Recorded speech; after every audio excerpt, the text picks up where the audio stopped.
Bismillahirrahmanirrahim. Assalamualaikum warahmatullahi wabarakatuh.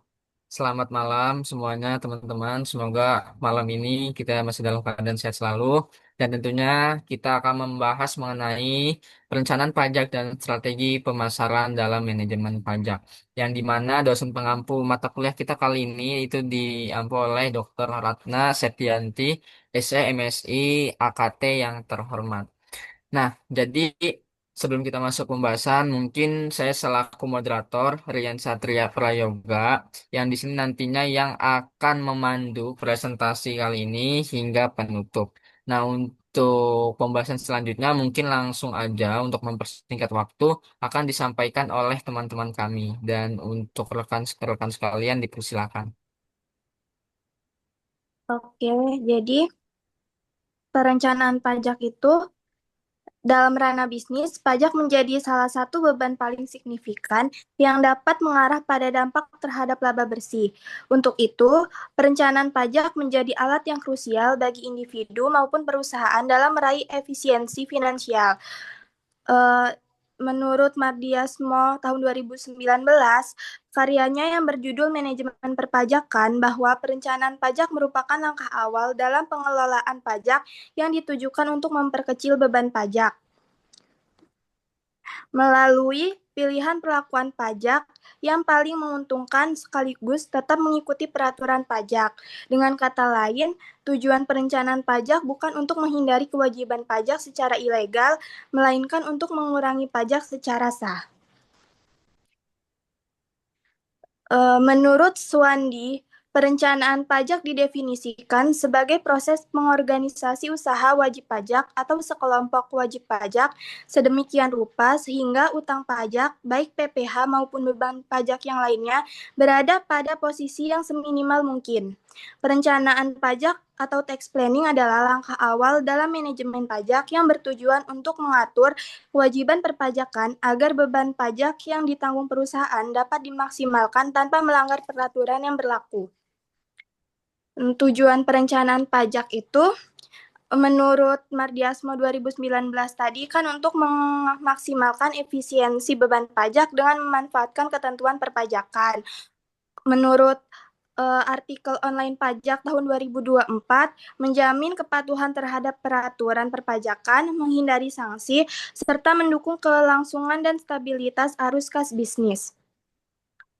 Menurut Menurut pajak.com, membantu manajemen dalam mengambil keputusan strategis terkait investasi, pembiayaan, dan kebijakan dividen dengan memahami dampak pajak dari setiap kebijakan yang diambil. Tujuan pajak juga memanfaatkan insentif dan fasilitas pajak dari pemerintah guna mendukung aktivitas operasional dan investasi secara efisien, serta menjadikan perencanaan pajak sebagai bagian dan strategis bisnis komprehensif, bukan hanya pengurangan biaya. Selanjutnya akan dijelaskan oleh rekan saya.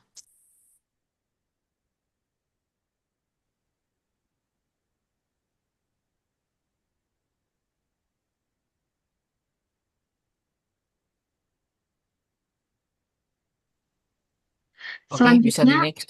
adalah prinsip-prinsip perencanaan pajak. Yang pertama adalah prinsip legalitas. Jadi strategi pajak itu harus sesuai dengan undang-undang, nggak boleh bertentangan dengan undang-undang dan juga harus dengan tujuan legislator.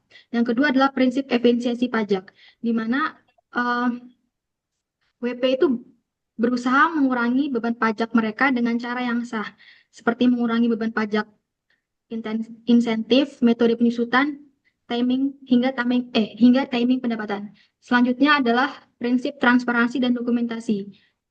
Setiap strategi didukung dengan dokumen yang jelas. Yang keempat adalah prinsip etika dan kepatuhan. Walaupun penghindaran pajak masih termasuk dalam ranah legal, pelaksanaannya harus memperhatikan aspek etika bisnis dan kepatuhan agar tidak menimbulkan persepsi negatif terhadap integritas perusahaan. Yang terakhir adalah prinsip jangka panjang. Perencanaan pajak tidak boleh hanya berorganisasi pada periode fiskal berjalan, tetapi juga memperhitungkan dan mempertimbangkan implikasi pajak pada masa mendatang.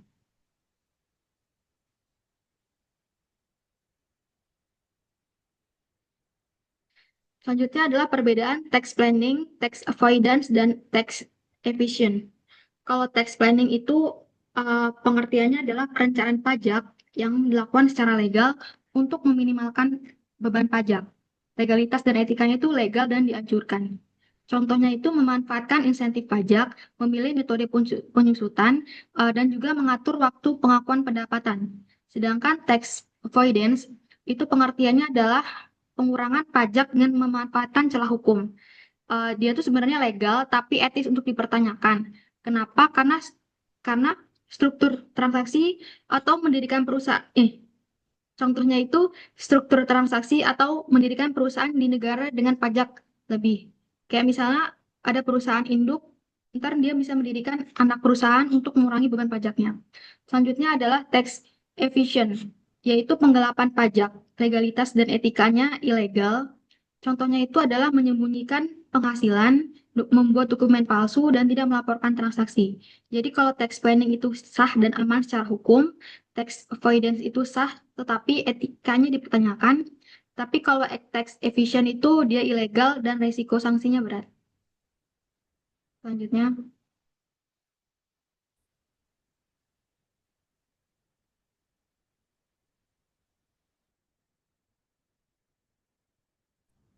Oke, yang selanjutnya itu adalah strategi perencanaan pajak. Perencanaan pajak dilakukan dengan memanfaatkan berbagai strategi yang sah menurut hukum untuk menekan beban pajak tanpa melanggar peraturan perundang-undangan. Berikut ini adalah beberapa strategi yang dapat diterapkan dalam perencanaan pajak.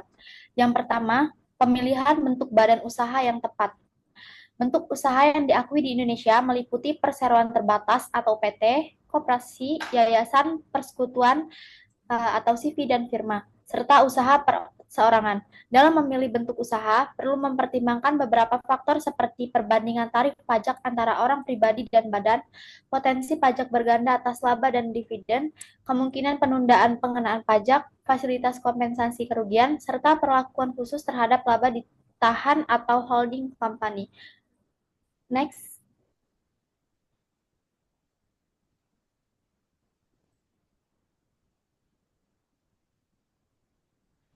Yang selanjutnya, pemanfaatan fasilitas perpajakan. Pemerintah menyediakan berbagai insentif pajak untuk mendorong investasi pertumbuhan ekonomi dan daya saing usaha. Yang pertama itu ada tax holiday, itu adalah pembebasan atau pengurangan PPh badan hingga 100% bagi investasi besar di sekitar strategi. Menurut PMK 130 garing PMK 010 garing 2020 dengan masa fasilitas 5-20 tahun tergantung nilai investasi. Yang kedua, tax allowance, pengurangan penghasilan kena pajak bagi investasi di bidang atau daerah tertentu. Menurut PP 78 garing 2019, fasilitas meliputi potongan 30% dari nilai investasi, percepatan penyusutan, kompensasi rugi hingga 10 tahun dan tarif dividen rendah. Yang ketiga, super deduction tax. Tambahan pengurangan penghasilan bruto hingga 20% untuk pelatihan SDM dan 300% untuk kegiatan R&D. Menurut PMK 128 garing 2019 dan PMK 81 garing 2024 guna mendorong inovasi dan peningkatan kualitas tenaga kerja. Yang keempat, fasilitas PPN tidak dipungut atau dibebaskan. Ini diberikan untuk ekspor, infrastruktur, pendidikan, kesehatan, dan sektor strategi lainnya, guna mengurangi beban pajak dan meningkatkan efisiensi ekonomi.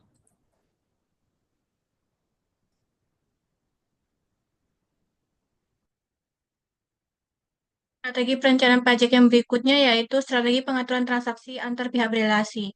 Jadi dalam perencanaan pajak, transfer pricing itu penting bagi perusahaan yang memiliki hubungan istimewa antar induk perusahaan ke anak perusahaan. Hal ini untuk mencegah manipulasi harga dan pengalihan laba. Jadi perusahaan wajib menerapkan prinsip kewajaran dan kelasiman usaha atau ALP, yaitu harga transaksi antar pihak berelasi harus setara dengan harga antara pihak independen.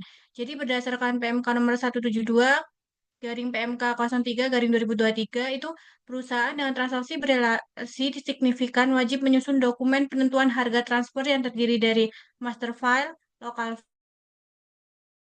file, dan CR. Jadi penerapan ALP ini membantu efisiensi pajak secara legal serta mencegah sanksi akibat praktik transfer pricing yang tidak wajar. Kemudian yang keempat itu ada optimalisasi pengkreditan pajak yang telah dibayar. Jadi strategi ini tuh bertujuan untuk menghindari pajak berganda dan memastikan pajak dibayar sesuai dengan ketentuan. Pajak yang dapat dikreditkan ini meliputi PPh pasal 21, 22, 23, 26, dan 25. Serta pajak luar negeri atau 5 sesuai dengan P3B. Jadi tidak semua pajak itu bisa dikreditkan. Ini yang bisa dikreditkan itu hanya pajak yang memiliki bukti potong sah dan atas penghasilan kena pajak. Jadi agar optimal, wajib pajak itu perlu memastikan kelengkapan bukti potong dan melakukan rekonsiliasi data dengan SPT tahunan agar kredit pajak diakui dengan benar.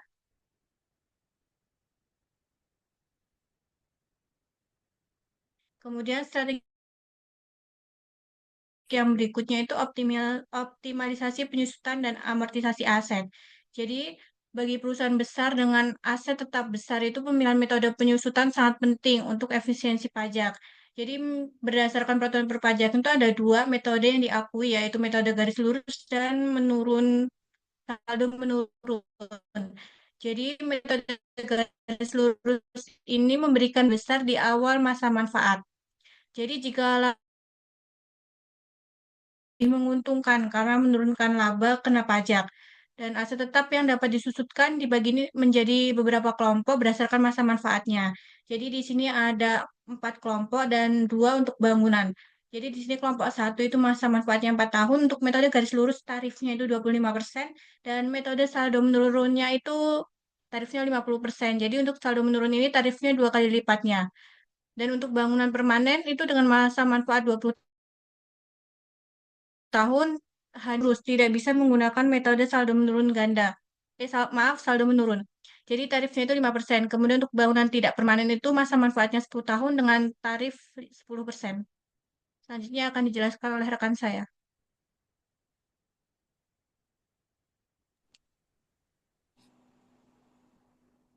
Oke, selanjutnya ada aspek legal dan etika dalam perencanaan pajak.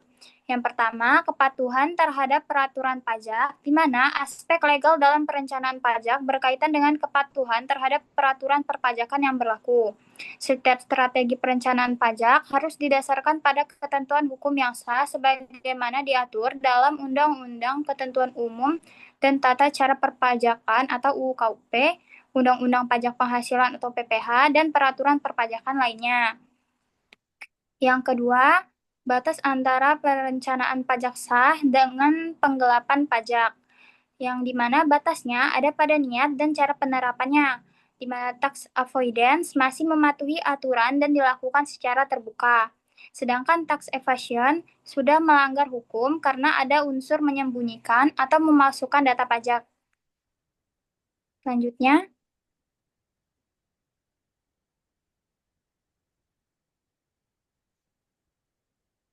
resiko hukum dan reputasi, di mana dari sisi hukum, perencanaan pajak hanya dapat dikatakan sah apabila strategi yang digunakan itu berdasarkan aturan yang berlaku, seperti UU, PP, PMK, SE, dan peraturan DJP. Lalu didukung oleh bukti transaksi yang sah dan nyata, dan juga tidak menimbulkan manipulasi data atau rekayasa dokumen pajak. Apabila strategi pajak melanggar ketentuan tersebut, maka peraturan beresiko mendapatkan sanksi administratif, bunga, denda, atau bahkan pidana perpajakan sesuai dengan pasal 38 dan 39 UU KUP. Selanjutnya akan dijelaskan oleh teman saya. Lalu ada strategi efisiensi pajak dalam praktik.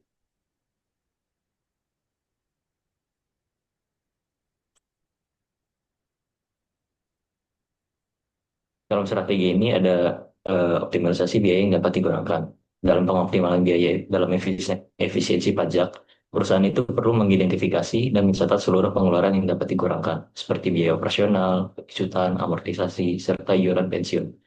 Nah, cara untuk pengoptimalan biaya ini bisa diidentifikasi dan dicatat biaya yang dapat dikurangkan seperti biaya operasional, pensiunan, amortisasi, iuran pensiun, dan lain-lain. Lalu ada perencanaan strategi pengurangan pajak secara legal untuk menekan beban pajak.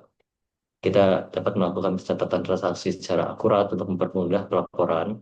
Lalu bisa memanfaatkan fasilitas perpajakan dari pemerintah, dan yang terakhir pengelolaan aset tetap dengan melakukan analisis biaya berkala, adaptasi teknologi, dan jalankan CSR yang tepat.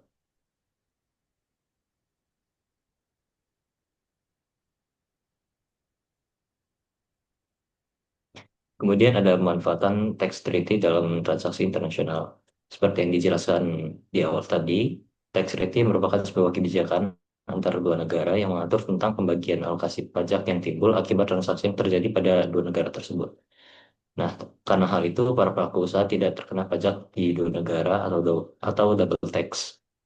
Dengan perjanjian ini, wajib pajak dapat memperoleh kepastian hukum mengenai bagaimana perlakuan pajak yang dikenakan atas penghasilan lintas negara, seperti dividen, bunga, royalti, maupun keuntungan usaha.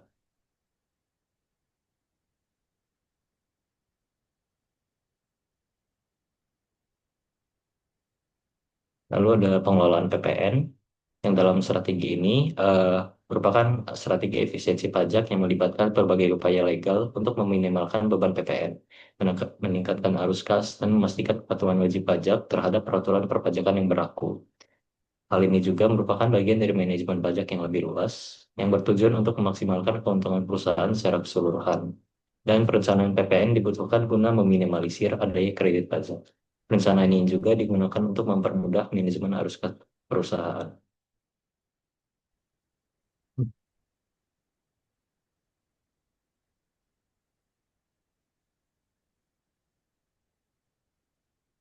Lalu yang terakhir ada manajemen withholding tax, yang bertujuan untuk memastikan tubuhnya kepatuhan pajak sejak dini bagi perusahaan, meminimalkan risiko sanksi yang ada, dan menjaga arus kas tiap perusahaan.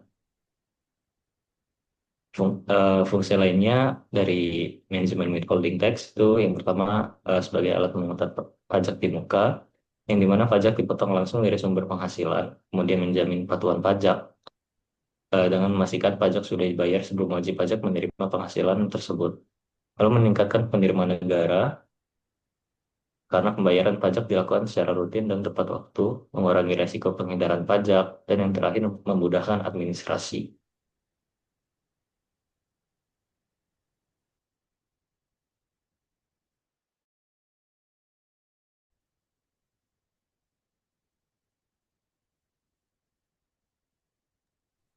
Oke, jadi di sini saya akan memberikan studi kasus yang kami ambil di kelompok satu ini. Studi kasus yang kami angkat adalah yang terjadi sekitar 7-8 tahun yang lalu di PT Unilever Indonesia Tbk. Nah, di mana PT Unilever Indonesia Tbk menghadapi beban pajak badan yang tinggi, sehingga mereka memperlakukan strategi untuk menekan cost dan efisiensi menekan pajaknya tanpa melanggar aturan ataupun dengan secara legal. Nah, tetapi tantangannya itu pasti ada di UU nomor 36 tahun 2008 pasal 6 ayat 1 tentang pajak penghasilan. Nah, maka perusahaan itu mereka menerapkan perencanaan pajak atau tax planning dengan mengakui biaya pelatihan, riset, dan kontribusi sosial sebagai deductible expense. Nah, next.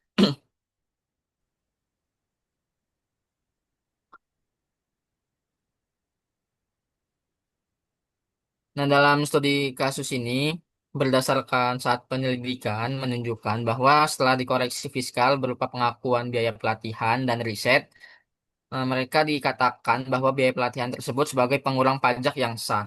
Nah, maka Unilever berhasil menurunkan labanya yang dari 5 tahun 2021 turun dari 5,7 M menjadi 5,6, sementara tahun 2022 itu mereka dari 5,3 hingga menjadi 5,2 M. Nah, penurunan ini mengindikasikan efektivitas tax planning dalam memperkecil penghasilan kena pajak tanpa melanggar aturan. Langkah koreksi fiskal yang tepat dapat menjadi strategi efisiensi yang realistis untuk perusahaan besar yang beroperasi dalam skala nasional maupun internasional. Next.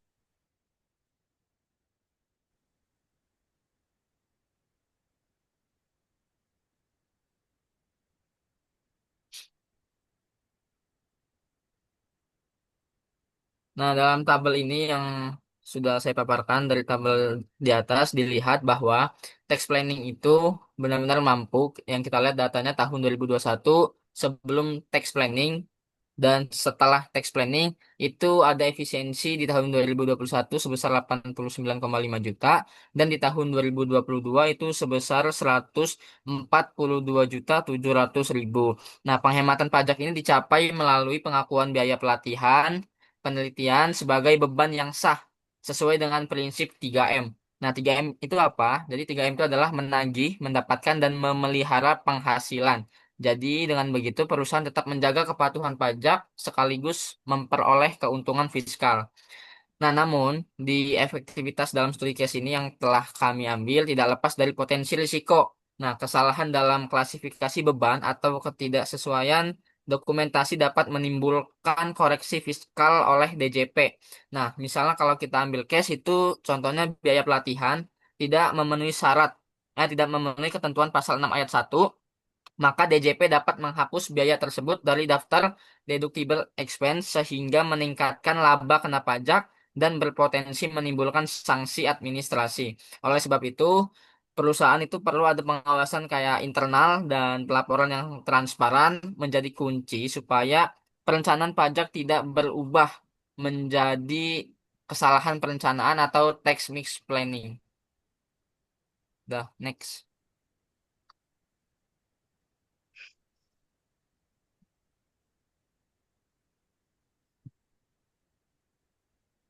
Kesimpulannya adalah pengelolaan kewajiban perpajakan secara efisien tanpa melanggar aturan hukum sangat bergantung pada perencanaan pajak yang tepat.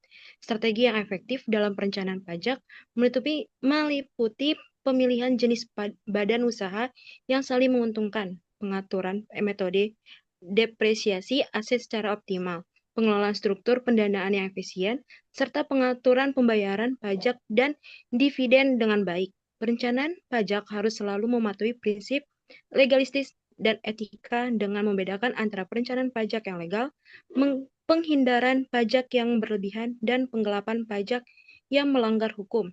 Selain itu, mengoptimalkan pengeluaran yang dapat dikurangkan, pengelolaan pajak pertambahan nilai atau disebut PPN, dan pengaturan withholding tax juga menjadi faktor penting dalam meningkatkan efektivitas pengelolaan keuangan perusahaan.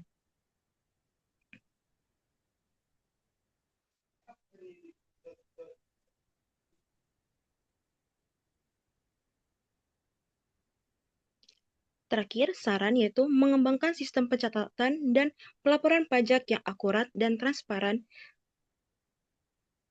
serta staf perpajakan harus selalu mengetahui tentang perubahan regulasi pajak. Selain itu, sangat disarankan untuk menggunakan teknologi dan berkonsultasi dengan ahli pajak karena ini dapat membantu menemukan peluang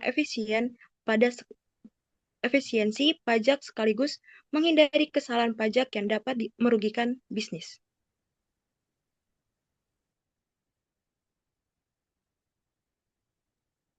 Baik, terima kasih buat teman-teman yang telah menonton video ini.